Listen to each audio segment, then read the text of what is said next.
Okay, thank you so much. Before starting, I want everyone to think about a very simple everyday task. Like the last time you walked down a flight of stairs. What do you think your eyes were doing?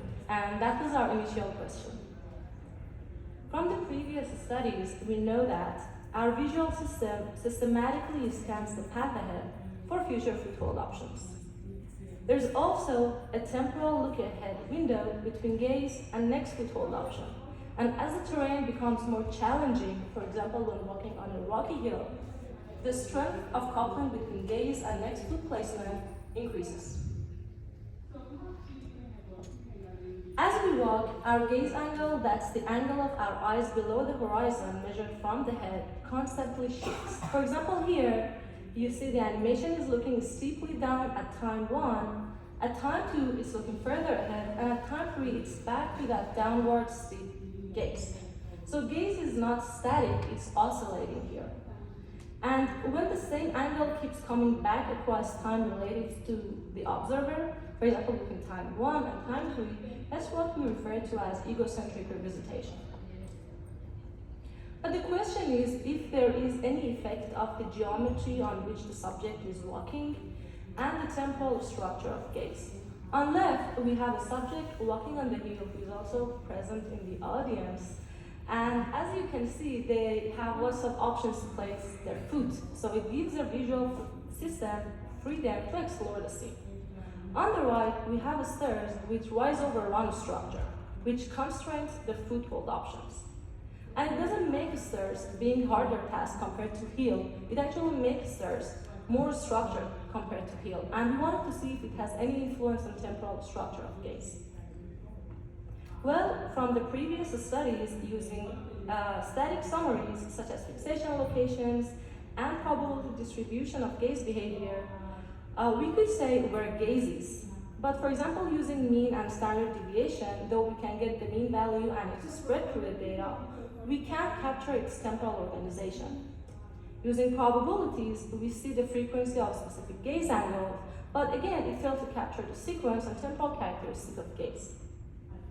And that matters because we care about the rhythm of gaze and its temporal characteristic as it reflects how behavior is resonating with the environment. So instead of isolating gaze samples, we treated it as a continuous signal. And we compared two terrains, hill and stair. Same distance, almost identical incline, and same task, with the only difference being the geometry. The prediction was that stairs should produce more structured gaze cycle as stairs are structured themselves, with stronger egocentric revisitation. And we measured it using an analysis named recurrence quantification analysis. I'm going to refer that as part 3 from now on.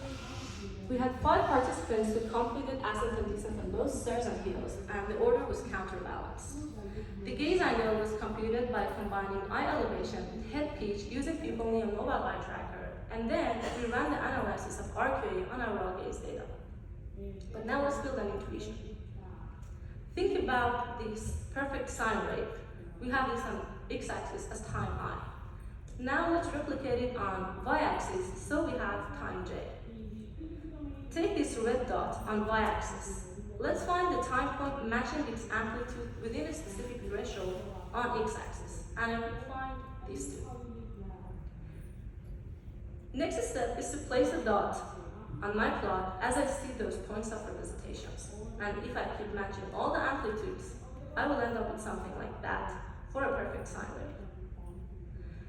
In the middle, I have line of identity, which is trivial because it's showing how every point is matching itself. And what I care about are the points that are off the diagonal line, because those are the revisitation points. It's basically showing that a peak later matches an earlier peak in the gaze angle. From this recurrence plot, I extract measures such as recurrence rate and determinism. But we have other metrics, but for this presentation, I'm only talking about this. Recurrence rate tells us how often the system revisits the same state and corresponds to the overall density of the points in the plot. Determinism tells us how predictable those sequences are and corresponds to the short diagonal lines formed in the plot. Those diagonal lines mean that a sequence of gaze state repeats in a similar order at a different time. And remember that the perfect sine wave is always deterministic, 100%. To run RKA on my data, I took my raw gaze data, z-scored it, applied RKA analysis at epsilon rate of 0.07, and extracted recurrence rate and determinism. This process was done per trial for my study. The hypothesis was that terrain would influence both spatial revisitation and temporal gaze structure. But let's just start with this video, which is the same video from first-person perspective, with the red cross showing gaze constantly fixating and moving to second. Below, we have the gaze signal. On y-axis, we see gaze angle, and on x-axis, we see the time. As you see during the heel ascent task, gaze angle is swaying between -10 to -70 degrees with uneven fluctuations. The jumps are indicating saccades followed by fixation, represented by steep downward and long lines in the signal. Together they form gaze cycle. The recurrence plot shows this fixation pattern as a fragmented and dispersed revisitation course. Let's compare it to next task, which is the stir descent, and you can see 4 flights of the stir appearing in my gaze signal as 4 chunks. Within each flight, gaze repeatedly drops downward toward the future foothold with short saccaded transition followed by relatively stable fixation. Looking at the gaze angle on y-axis, we can see it's ranging between -30 degrees and -70 degrees, and the flat landings between each stir chunk appeared as a brief upward gaze reset in the signal. Small fluctuations in the gaze signal may partly reflect gaze stabilization mechanisms such as vestibulo-ocular reflexes during the task. In the recurrence plot, this shows up as a denser recurrence structure and stronger clustering of recurrence points. It shows more frequent revisitations and more consistent block-like patterns over time. And one hypothesis behind that can be the fixed geometry of the stairs and the repeated downward head-body posture during the descent to find future foothold, which is constrained by the stir, may continuously engage oculomotor stabilization reflexes, repeatedly pulling back to specific angles across the steps. Let's compare it to the next task, which is,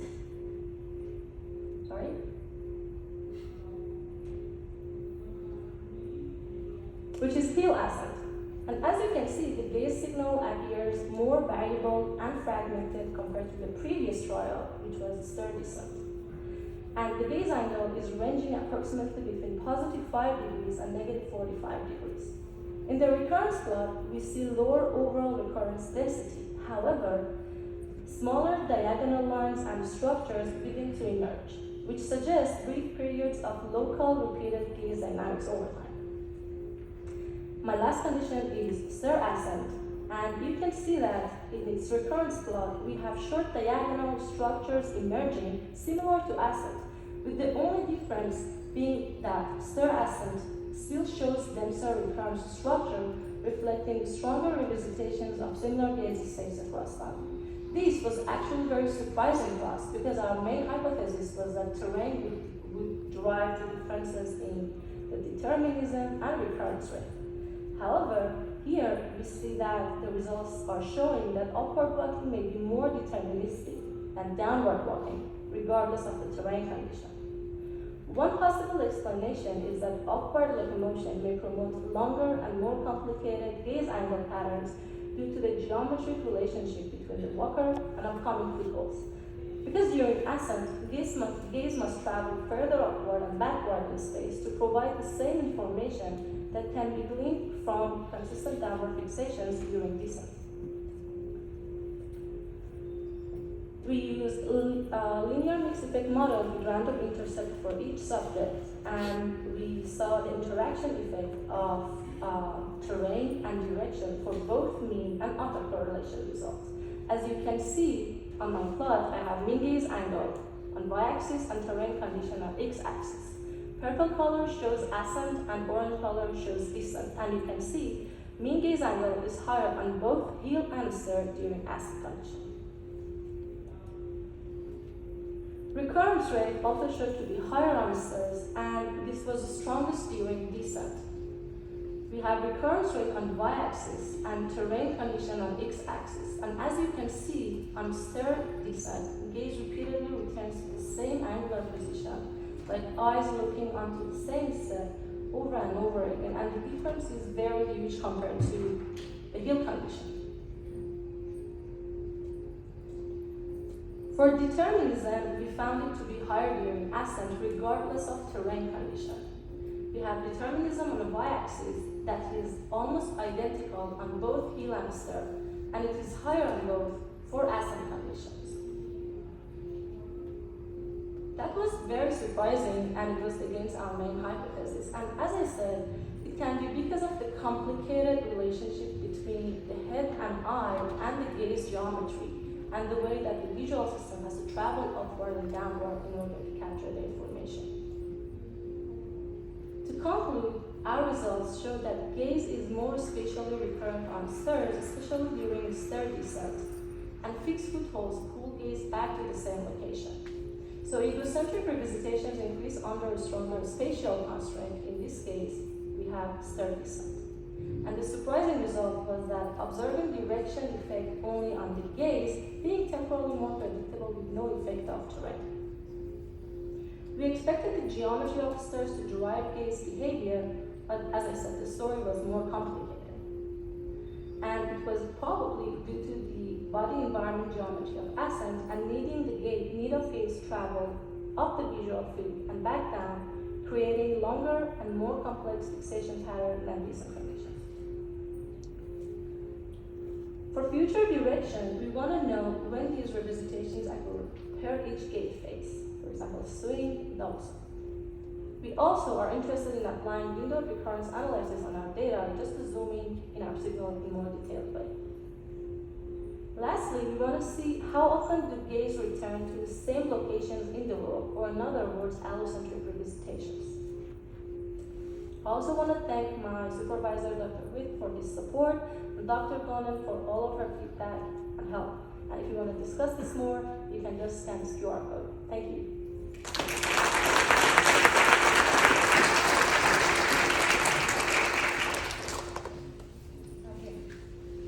Great talk, and you did a great job explaining RQA. There's still some things I don't know about it, though. I'm kind of curious.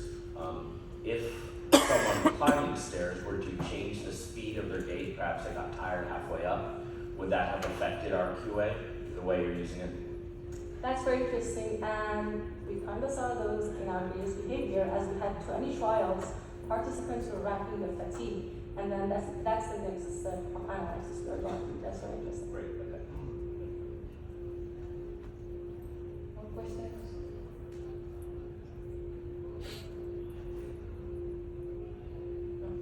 No. Okay. So let's send Maris again.